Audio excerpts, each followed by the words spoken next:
Bonjour à tous.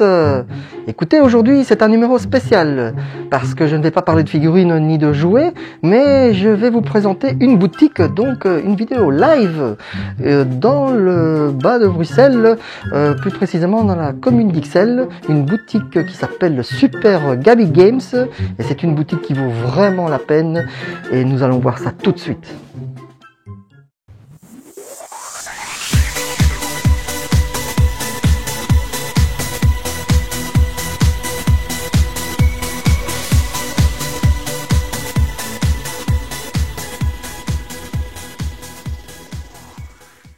Bonjour à toutes et à tous. Alors aujourd'hui, écoutez, je vais vous faire découvrir une petite boutique que je trouve vraiment très sympathique et que je pense qu'il faut vraiment que vous connaissiez. Et donc on va se diriger ici. Cette boutique se trouve à Bruxelles, dans le quartier de la chaussée d'Ixelles. Et on se trouve exactement à la rue du Prince Royal, numéro 9-15 en fait, de 9 à 15. Et voilà, donc on va se diriger tout doucement vers cette boutique qui s'appelle en fait, on va voir ça tout de suite. Voilà, qui s'appelle en fait Super Gabi Games. Alors, vous fiez pas, c'est pas un night shop avec les drinks et candies, non. C'est vraiment une boutique en fait, on va dire de rétro gaming et de plein de petites choses. On va regarder un petit peu la devanture. Alors là, comme vous voyez, c'est plein de Funko Pop et plein d'autres choses. Oh, les petits téléphones Fisher Price. Alors quand je vous dis que c'est rétro, c'est parce que c'est vraiment ça. Alors ici, on a une partie games. Voilà. Tiens, on pourrait dire même qu'on a une petite partie cosplay, on dirait. Voilà. Alors ça fait très japonais, hein. Et donc c'est une boutique que j'ai découvert il n'y a pas si longtemps que ça, et qui apparemment existe depuis un petit temps. Alors j'espère que avec l'histoire du Covid, là, on a des masques, donc j'espère que vous entendrez bien. Et bien sinon, on essaiera de monter le volume au montage. Bon, mais je vais pas vous faire attendre plus. Et on va rentrer dans cette boutique. Et voilà. Bon, pour le moment, ça a l'air calme, mais je vous dis que c'est pas vraiment le cas en général. Ça devient même très petit dans l'après-midi. Alors, où est-ce qu'il est le boss?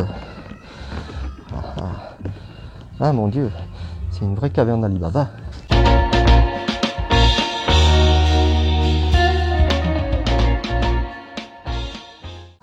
Tiens. Salut Manu. Salut. Comment vas-tu?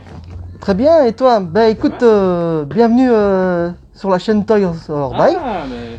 Voilà. Bienvenue à toi, bienvenue chez nous. Et je vais te mettre un petit micro-cravate parce que oui. avec les masques, tiens s'il te plaît. Merci beaucoup. Comme ça, on aura une chance de bien... Yes. Je mets que ça tout là. le monde nous entend bien. Comme ça, c'est bien. Ouais. Voilà. Comme ça. Ça va, ça C'est chatouille bien pas. Voilà. Ok. Eh bien écoute, présente-toi. Hein. Écoute, moi c'est Mustapha, Jax Flavas pour les intimes depuis pratiquement une vingtaine d'années.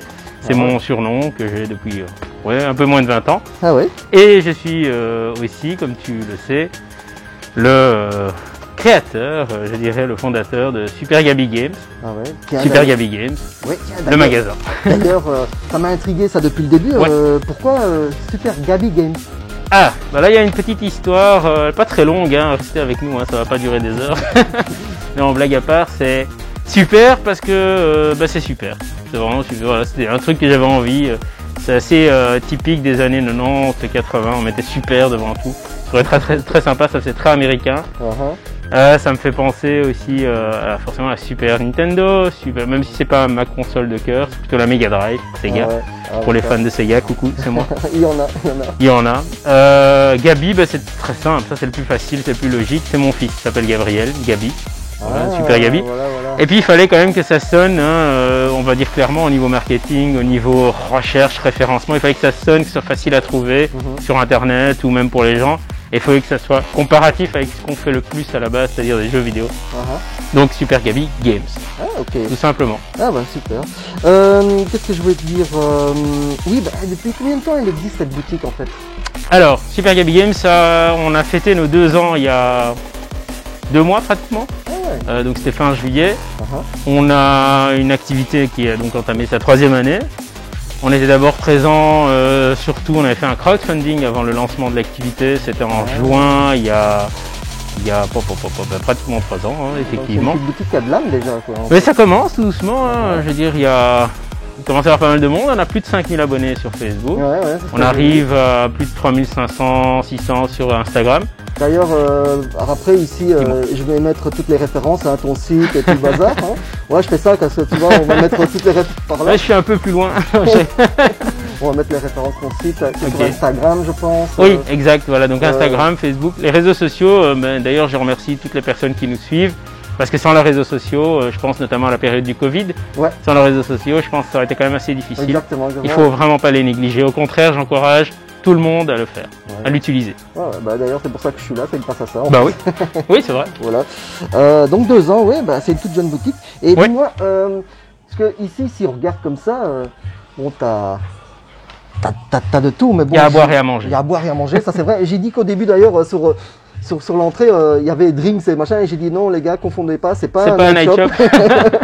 Non, C'est pas ça du effectivement. Mais c'est quoi en fait la philosophie ou l'ADN, le thème de la boutique vraiment? Le thème de la boutique, dès le départ, si on remonte aux prémices du truc, vraiment à la genèse du concept, c'est le rétro gaming. Clairement, moi c'est ce qui me passionne le plus depuis, je vais pas dire toujours, parce qu'à un moment il n'y en avait pas du rétro gaming. Hein, donc, je veux dire, j'ai 36 ans, j'ai commencé les jeux vidéo, je devais avoir 6-7 ans.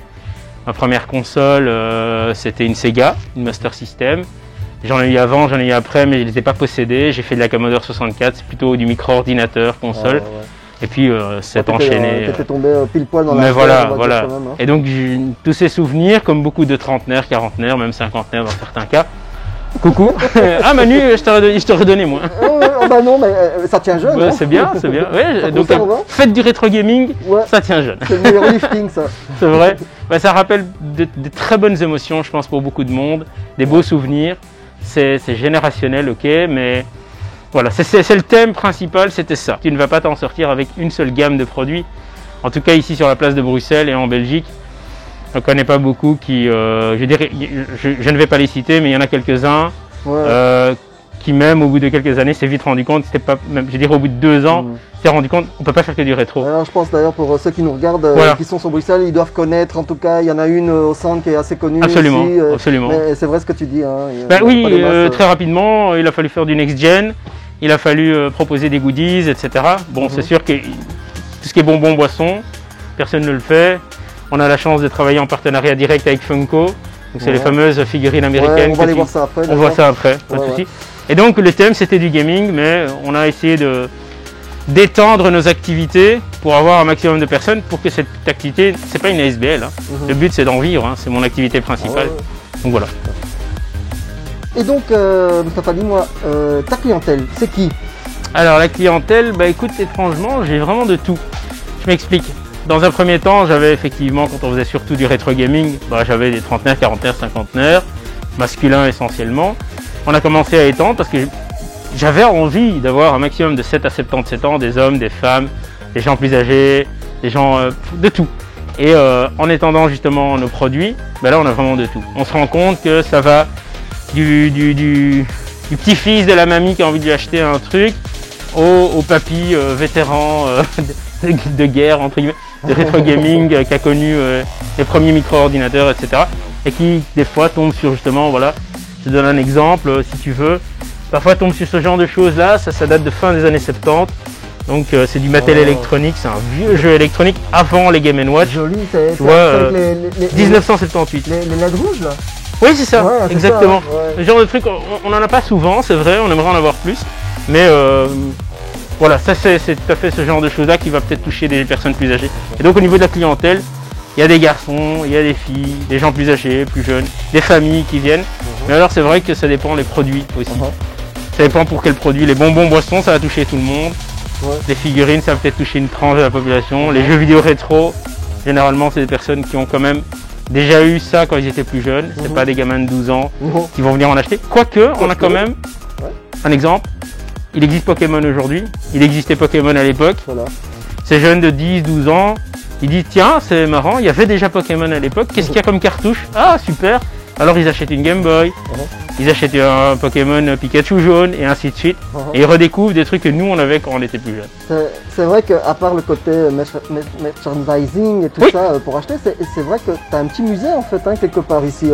Mais oui. Tu peux te replonger dans une certaine époque, comme tu dis, ceux qui n'ont pas connu. Oui, tout à fait. Et ceux qui l'ont connu, là tu tires de là. En retournant en enfance, c'est un peu le... Ça devrait être notre second, retourner en enfance.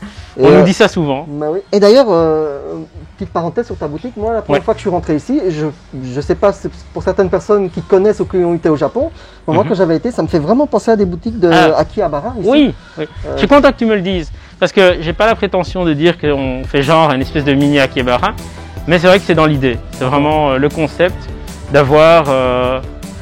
on commence à avoir pas mal de choses qui viennent du Japon. J'ai la chance d'avoir des correspondants sur place qui peuvent m'envoyer des choses. Mais quand tu vas à Akihabara et quand tu rentres ici, je veux dire, oui, le parallélisme peut se faire. Je veux dire, il y a un côté. Une petite ambiance quand même, hein. Oui, tout à fait, tout à fait. Je regarde rien que le truc au-dessus déjà. Ouais. Tu vois, ce genre de truc, voilà, là c'était. Comment ça s'appelait ce jeu? Tu vois, c'était sur la Master. Kung Fu Master? Non. Non, c'est pas ça.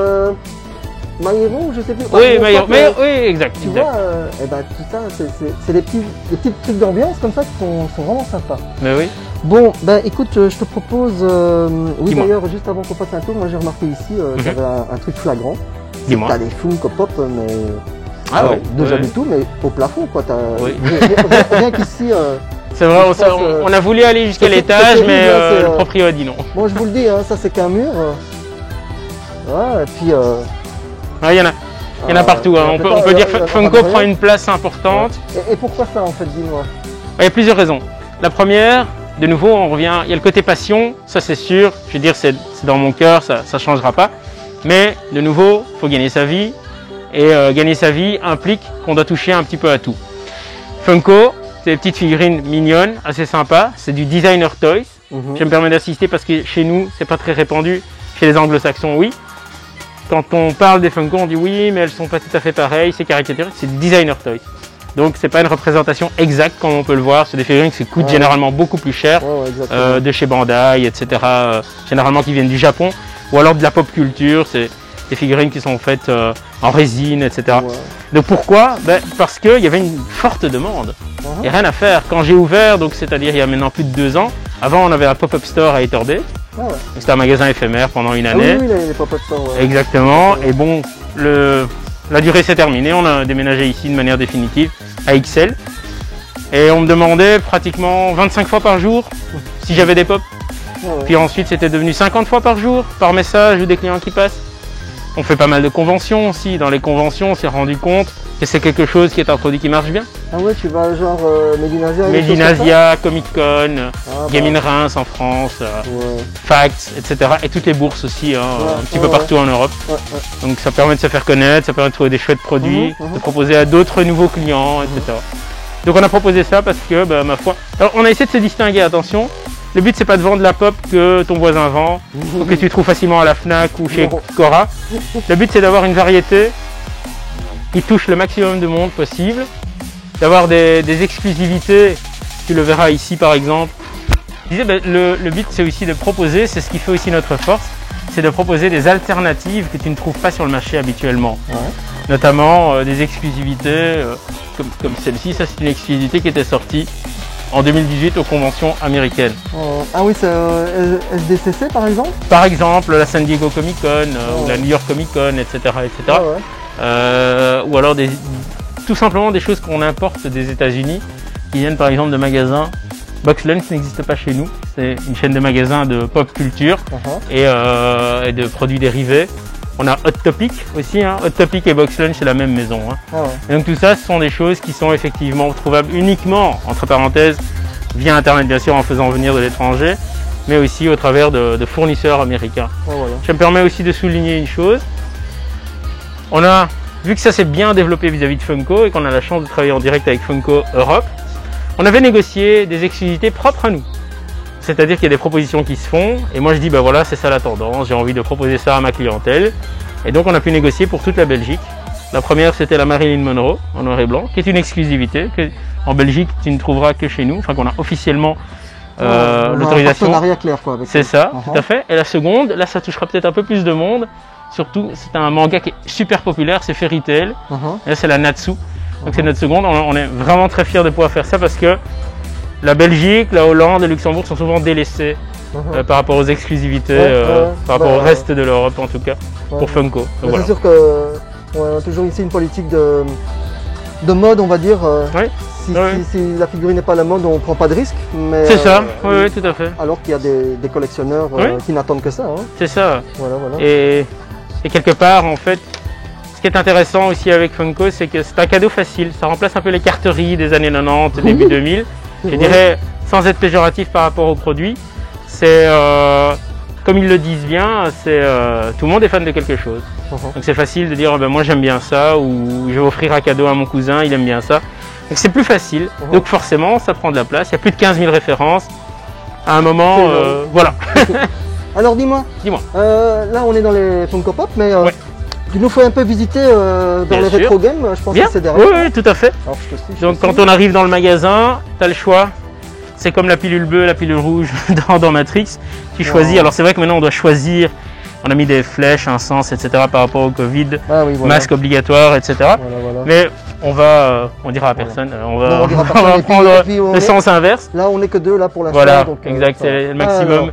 Donc cette partie-ci, c'est le début de tout ce qui est rétro gaming. Donc c'est-à-dire on va 1980 jusqu'à je pense la PlayStation 3, donc, pour moi que je considère déjà comme du rétro. Donc là, comme on voit, ça va des jeux jusqu'aux consoles, jusqu'aux périphes, hein, je vois. Oui, tout à fait. Pas mal de manettes aussi, parce que c'est toujours un problème. Des exclusifs comme ça. De trouver des périphériques en stock. Les guns, ça c'est un gun de la Saturn. Exact. Virtua Cop. Oui, tout à fait. Exactement. Tout à fait. Mais je vois que tu t'y connais, hein. C'est bien. Oui, je suis né dans l'âge d'or aussi. Hein. Donc, donc voilà, on essaye de faire un petit peu le game, ça c'est avec Duck. Le zapper, le fameux zapper. Sur les télévisions d'actualité, ça ne marche plus. Ça ne marche plus parce que le cathodique ne renvoie pas. Le cathodique faisait tout, je dirais, par rapport à ce type de périphérique. Donc les connaisseurs reconnaîtront, hein, c'est vraiment... voilà. Donc voilà, et alors on continue ici. Alors, donc de nouveau, hein, pour moi c'était là-bas, c'était le rétro gaming qui faisait tout. Et puis on était obligé de diversifier, pas à contre-cœur. Moi je suis ravi, hein, moi j'ai toujours voulu proposer de tout. Et mais je me suis dit je vais quand même recentrer un petit peu, ne serait-ce que la première partie du magasin, en dehors des Funko bien sûr, sur le rétro gaming. Là on a installé récemment des petites figurines. Comme tu vois, c'est encore en train d'être complété. Il manque 2-3 petites choses. D'ailleurs, parenthèse, ici, on peut dire que c'est un magasin qui se renouvelle chaque semaine, hein, on va dire. Mais oui, c'est vrai que pour suivre, bon, ça c'est normal, hein, on a pas mal diversifié, donc automatiquement, comme sur tous des tableaux, tu dois suivre. Il y a des modes à suivre, et le rétro, il y a le next gen, on fait aussi un current gen pour ceux qui veulent qu'on soit plus précis. Qui je vois là, c'est une petite Game Boy, ça? Absolument, ah bah oui, c'est une Game Boy Advance survitaminée. Ouais, je vois ça. Alors, elle a un écran IPS qui est quand même un équivalent des écrans de smartphone actuels. Donc ça permet quand même d'avoir une très bonne qualité, du rétroéclairage natif. Et alors ce qu'il y a, donc c'est un ami à moi qui est ingénieur en électronique qui fait ce genre de choses. On a un petit partenariat. Elle a une batterie qui tient entre 20 et 30 heures, rechargement par USB. Magnifique. Et alors anti-rayures au niveau c'est pas du plastique, c'est du verre. Et alors on peut customiser ça à souhait. Et par contre, il y a pas de piratage, hein. Le but c'est que tu puisses jouer à ta cartouche d'origine, tout simplement. Mais tu peux jouer quand même dans le noir avec, c'est important. Le problème ici, hein, je vous le dis, hein, les amis, c'est que on rentre, on vient pour quelque chose et puis voilà, par exemple là, même en pleine interview, je vois une Game Boy spéciale qui se pointe, on se tourne par là, ah tiens, c'est terrible en fait. C'est vraiment pour ça que je vous fais venir dans cette boutique parce que c'est l'effet que j'ai eu, c'est terrible. Voilà, voilà. Alors, tu nous fais visiter encore alors, on a ici oui. pour à boire. Là, bah écoute, on n'a pas terminé, effectivement. On va dire que tu as pratiquement fait la moitié du magasin, parce que ici, c'est stratégique, hein, vu que ici, quelque part, c'est le comptoir, c'est l'endroit où tu payes finalement, où tu discutes avec moi-même. Et donc, c'est un peu quand tu arrives ou quand tu pars, l'endroit où tu vas rester peut-être un peu plus longtemps quand tu as fini.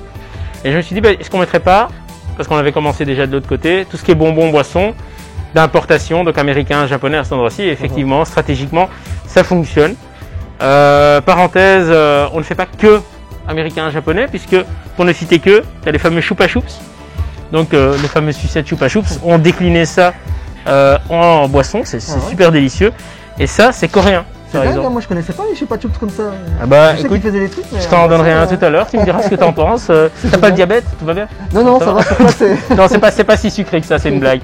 Non, ça va encore. Hein. Et puis, un autre exemple aussi, c'est les fameuses boissons Pokémon. Donc, c'est ces boissons Pokémon qui viennent de Taïwan, pour le coup. Pokémon est d'origine japonaise, mais là, pour le coup, c'est une entreprise. Et alors, Dragon Ball Z, là, c'est américain.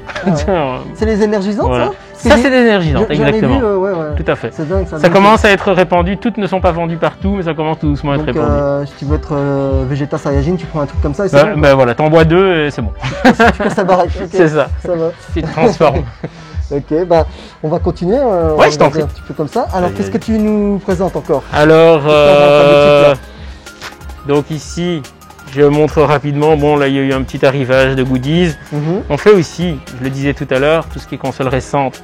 Donc, on fait du neuf, de l'occasion, en Nintendo Switch, PS4, bientôt la PS5, du Xbox One ou encore même un peu de la PS Vita finalement, même si elle n'est plus distribuée chez nous, mais au Japon, ça marche encore. Et c'est une console qui marche encore assez bien, je pense. Elle fait assez rétro, je pense. J'aime bien les jeux qu'il y a dessus. Mais tu restes toujours dans ta philosophie de, même si c'est du next-gen, ça reste quand même quelque part un peu du rétro, parce qu'il y a possibilité de retrouver, bah voilà, par exemple, je regarde Watch Dogs, un vieux titre. Voilà, donc, si on veut quelque chose chez toi, exact. On cherche quelque chose, on se dit peut-être chez toi on trouvera. Voilà. Par exemple, la PS3, encore, je pense, quelques années devant elle, dans le sens où tous les jours, ça rentre, ça sort.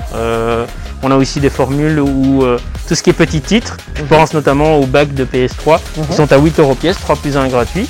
Mais si tu as des jeux équivalents, c'est quelque chose qui ne se faisait pas à Bruxelles à l'époque quand je suis arrivé. Moi, je suis arrivé il y a une vingtaine d'années. Et avant, je vivais à Liège une douzaine d'années. Et à Liège, tous les magasins de jeux proposaient l'échange. Très peu de magasins à Bruxelles, pour ne pas dire pas du tout, le proposaient, moyennant une contrepartie. Et donc, c'était plus facile. Il n'y avait pas autant de diversité au niveau des prix. Le rétro gaming n'était pas encore installé forcément, parce qu'on était dedans. On était dans les jeux du rétro gaming de maintenant. Et donc, tu avais peut-être 3 ou 4 catégories de prix. C'était simple, tu venais avec un jeu à 8 €, tu disais je veux l'autre à 8 €, voilà, et tu donnais une contrepartie. Et donc en l'occurrence ici, tu viens avec ce jeu, tu donnes 3 € et tu en prends un autre. Pas besoin de faire de rachat, pas besoin de faire de revente. Ça c'est excellent, et je trouve que c'est très dans l'esprit du gaming en fait, qui est du partage, d'avoir du plaisir. La bourse d'échange, en fait, c'est vraiment, on a commencé par ça. Les bourses à la base c'était plutôt des bourses d'échange. Et finalement, il y a des gens qui se sont dit, ben non, on n'arrive pas à s'entendre et on va te le vendre. Et justement, si on sait que le jeu que tu me ramènes, il va quand même terminer avec les autres au même prix, il y a peut-être moyen de faire plus simple que de te le racheter à 1 € ou 2 € comme dans certaines enseignes. Oui, exactement. Non, c'est un bel esprit ça en tout cas. Alors, on continue? Allez, on continue. Allez, c'est parti. Franchement, c'est... Alors, ici, on arrive, je dirais, Caverne d'Alibaba. C'est la caserne d'Alibaba, la caverne d'Alibaba. Attends, je vois un truc là. Ouais. Souriez, vous êtes filmé. Là, en l'occurrence, cette fois-ci, c'est toi qui es filmé. Hein. C'est vrai. Oui, il y a plein de caméras un peu partout. C'est vrai que bon, on a dû faire comme il faut. Ça reste un magasin. Waouh, ça c'est terrible ça. Donc ici, c'est notre partie merchandising. C'est vrai que tu vas en trouver un peu partout dans le magasin. Il faut que les gens sachent qu'on a ce genre de choses, que ce soit en vitrine à l'avant ou même clic-ploc à gauche à droite. Mais ici, on a concentré tout ce qui est t-shirt, sac à dos. Quelques mangas, quelques comics, figurines bien évidemment, japonaises, américaines. On a un petit coin Pokémon, on a un peu du vintage, aussi du jeu vintage. Je pense au Flipper Galaxy Explorer de 1980 là-bas. Et puis plein de bacs en vrac de figurines et autres. Ça fait plutôt le bonheur des petits enfants. C'est à leur taille. Ils viennent, ils choisissent, c'est pas très cher. Les parents, il faut dire les choses comme elles sont. Tout le monde n'a pas. Bonjour à toi, ça va? On a un visiteur. On a un visiteur? On peut filmer le visiteur? Bonjour. Bien sûr. Ouais. Je vous présente Hamza. Hamza, Bonjour, client habitué d'ailleurs, ben voilà, un des Revient de premiers. vacances. Revient de vacances. Ben, ça se voit, ça se voit. Allez, Ouais, je te laisse regarder à ton aise, il y a à mon avis des choses qui m'ont intéressé. Voilà, Passionné de rétro gaming aussi. Hamza. tu vas faire un heureux là, je suis sûr. Je pense. En tout cas, Vous utilisez pour ouais. les voilà, parents, le rétro gaming, les goodies, etc. De manière générale, ce qu'on vend, parfois ça peut avoir quand même un certain tarif. Et tout le monde n'a pas, il faut dire les choses clairement, tout le monde n'a pas la possibilité de s'acheter peut-être un porte-clés à 8, 10 euros ou un sac à dos à 30, 40 euros, même une figurine. On les voit ici, des belles figurines qui sont à 30, 40, 50 même. Parfois 100, 200, même plus, ça dépend, c'est des résines et autres. Alors que justement des petits jouets, ils sont tous nettoyés, donc hygiéniquement, les enfants peuvent les toucher, regardez ce que c'est, et là on est sur quelques euros. Donc ça c'est important parce que parfois les gens ne veulent pas forcément quelque chose de neuf. On est aussi sur le marché de l'occasion. Et puis ça fait plaisir quoi. Hein. Oui, absolument. C'est ça, c'est ce que je dis, hein, je reviens encore quelque part à la deuxième philosophie de ta boutique, à part le rétro gaming, c'est vraiment le plaisir pour tout le monde. Quoi. Bien sûr, bien sûr. Si ça ne peut pas faire plaisir à tout le monde, je trouve que alors c'est pas si intéressant que ça. Voilà. Ah ben c'est... Donc voilà. Et donc, dans toute ta boutique, comme je disais, tu as souvent des arrivages. D'ailleurs, tu communiques assez bien là-dessus, hein, parce que je vois sur, oui. que ce soit sur le site via Facebook surtout. Là, tu nous mets des stories en faisant des déballages. Tu as fait un déballage en live il n'y a pas longtemps. Oui, tout à fait. Et donc, voilà. On essaye de faire ça assez souvent. C'est vrai que c'est un peu plus compliqué en passant de... Avant le Covid, j'avais un total de 6 stagiaires qui périodiquement, hein, qui se succédaient au fur et à mesure des semaines. Je suis passé maintenant, j'ai un nouveau stagiaire qui va commencer, André, je vous le présenterai très bientôt. Et ben forcément, c'est plus difficile de gérer le magasin, les pages de réseaux sociaux, le site internet, parce qu'on a aussi un site de vente en ligne. Je sais pas comment vous faites, hein, c'est dur. Comment ça tu fais, parce que c'est énorme. Hein, et surtout, c'est parce que tu es un des rares qui réagit vraiment, tu es au taquet. J'essaye. J'avoue que c'est pas évident, mais tu le fais quoi. Le téléphone, c'est mon outil de travail principal. Mais c'est énorme quoi. Parce que... Clairement. J'essaye parce que je pense que le client, pour dire les choses clairement, le client, le membre de notre communauté même, hein, pour aller plus loin, au-delà d'avoir la disponibilité, il aime bien effectivement se soucier du fait qu'on se soucie de lui répondre et de trouver une solution. Et c'est ce qu'on essaie de faire. Parfois c'est pas possible. Hein, je veux dire, si tu as fait le tour de tous les magasins, de la toile, de tes connaissances, etc. et que tu atterris quand même chez Tonton Gabi pour essayer de demander un truc, peut-être qu'on l'aura. Mais normalement, si tu as fait le tour de partout, à part venir ici et voir si on l'a, parfois c'est quand même assez difficile. On parle de produits qui sont très très niches en général, que ce soit une figurine en pop par exemple qui n'est sorti qu'à un seul moment il y a X années, qu'on aurait peut-être pas la possibilité d'obtenir, ou un jeu, voilà, un jeu japonais, hein, donc je prends ici, on a eu un gros arrivage japonais, donc ce genre de choses là, moi c'est la première fois de ma vie que je vois ça, j'ai la chance d'avoir des correspondants sur place, et je veux dire, je pense qu'ici en Belgique on n'a pas énormément à pouvoir proposer ce genre de choses, à part peut-être effectivement quelques boutiques spécialisées, mais c'est pas courant du tout, donc voilà. Et là par contre à Paris, oui, ça clairement il y a des boutiques spécialisées depuis très longtemps, du côté de République. Il faut y aller, et puis je pense aussi que... Je vous invite tous à y aller, hein, c'est des copains, ils sont vraiment assez sympas et ils ont surtout de belles marchandises. J'en connais quelques-uns. On parle sûrement des mêmes. Je crois qu'on pense aux mêmes. Donc voilà. Eh ben, c'est magnifique tout ça. Merci. Voilà. Est-ce qu'on a fait déjà le tour là? Ben, pas exactement, mais je vais t'expliquer. On a également en bas sans prétention, une petite salle d'arcade, hein, tout simplement. On va pas pouvoir la visiter parce que, je t'explique, je te laisse juste regarder par où c'était. Donc, la salle d'arcade, donc là tu vois une zone de stockage, tu as tout ce qui est bonbons, boissons et même les pops qui prennent beaucoup de place. Il y a autant, de ce que tu as vu là, il y a autant en bas. Donc, bah oui, ça prend énormément de place. Il a fallu s'adapter. On n'avait aucune information, le Covid est arrivé, on a dû fermer 2 mois, la commune, la police, etc. C'était pas clair. Donc tout ce qu'on nous a dit c'était salle d'arcade, ça va pas être possible. La réouverture de ça, on vous donnera des nouvelles. Faut pas oublier qu'on est en sous-sol aussi pour la salle d'arcade, donc par défaut il y a une sortie de secours, c'est les pompiers qui l'ont dit. Donc ça, plus pas de nouvelles de la commune, le Covid est toujours bien installé, on doit porter des masques, respecter des distances. Un projet futur quoi, voilà, exactement. Donc là, je suis tombé sur un local. j'attends des nouvelles du propriétaire qui est pas loin du magasin, qui permettrait de multiplier plus ou moins par 2 le nombre de machines qu'on avait, C'est fou. de les mettre là-bas, Oh. et justement de prendre toutes ces machines, de les mettre là-bas, donc je me répète, désolé, Voilà. d'avoir plus de place pour le Voilà. rangement ici. Voilà. On adapterait, donc ce serait même plus facile, Uh-huh. avoir une plus grosse quantité et plus de variété de stock, parce que le stock, c'est très important aussi, c'est difficile à gérer, donc ça permettrait d'être plus à l'aise. Mhm. Et par contre, pour tous ceux qui le demandent, et j'ai au moins 10 personnes par jour qui viennent me demander alors la salle d'arcade, alors la salle... Je dis oui, un peu de patience. Elle serait, j'espère, en proximité directe du magasin. Wow. Avec, alors par contre, là, ce serait sans doute une espèce de paywall. C'est-à-dire, je sais que ça va être un peu strict, mais je pense que c'est la seule solution pour que ce soit pas l'anarchie.